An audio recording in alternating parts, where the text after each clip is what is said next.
What's up, gamers? Black Barnes here. This is a video response to Tetsubu 57's blog about Satanism and the Satanic controversy in Dungeons and Dragons. When I first started playing Dungeons and Dragons, I was 9 years old. The first module I played was Ravenloft. I was playing with some older kids who were about 4 years older than I was. One of the kids' name, ironically, was Ed Stark, the same as a Dungeons and Dragons writer, but it's not the same guy.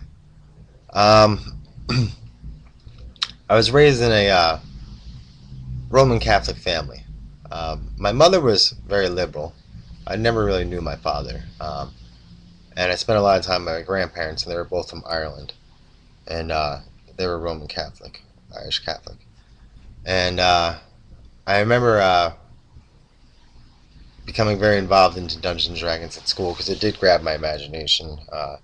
Where school didn't really grab my imagination that much. I passed school by basically memorizing the glossary terms in the back of the book. But I can also remember going to church and thinking about Dungeons and Dragons and feeling the Catholic guilt on my head of doing so in the church and plotting out adventures, even so in a church-based setting in Dungeons and Dragons. And I can remember my grandparents going through my books and saying things and yada yada yada, but they never took them away or nothing. But I do remember getting my books took away, like you did, Tetsubu, for my grades in school. I do remember that, and getting in trouble. That was the way that they would punish me.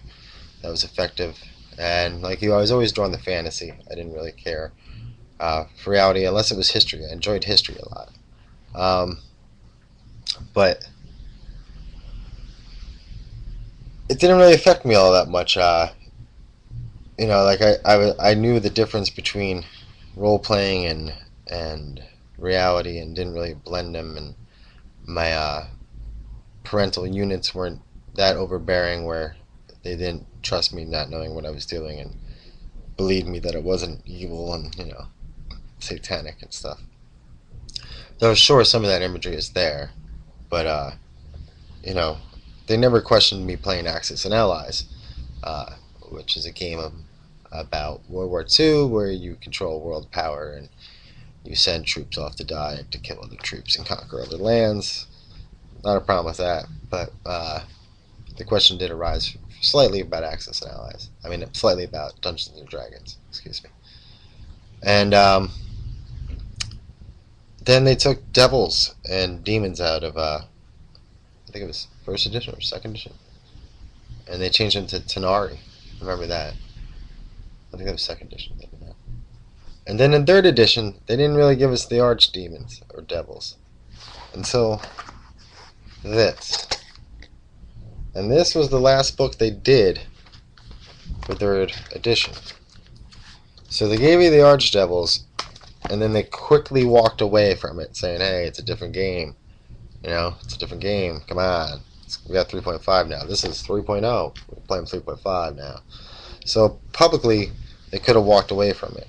And they kind of did that again in 3.5 when they started to come out with the hordes of the Abyss and Tyrants of the Nine Hells, Exemplars of Evil, Elder Evils, and they all came out towards the end of the series of 3.5 again, and then they came out 4th edition, so they could kind of remove themselves from the really darker spots of the game. Another thing that comes to mind is a conversation I had with Jeff Easley, the first edition artist, who was kind of grumpy at WTOC and other publishing companies because if you remember Jeff Easley, he's a very realistic painter for fantasy art along the quality of a Brahm or better, and he was their TSSR's most famous artist, I would say. I mean, there's a bunch of others, but he always got a lot of covers. If you can remember him from the old Oriental Adventures, the second release of the first edition handbook, the dungeon master with the gates and the key. Um, but that whole thing, the controversy in the 80s, affected him when they decided, when WTC decided that they wanted to remove themselves from that type of imagery because they didn't want children relying they didn't want their imaginations to be drawn by that realistic of imagery, portraying these violent acts in the game. Um, and I mean, he's obviously upset, because he feels that they've turned to a more cartoony comic book um, type of way. But I think that's one way where, in the artwork and in the order they release products, um, that it's affected us all. The controversy from the 80s. It's still with the game, and it carries the game, carries with the game to those who can remember it. Unfortunately, um, but it's just a game, you know. So that's how it's affected us. Thanks for posting. Later on.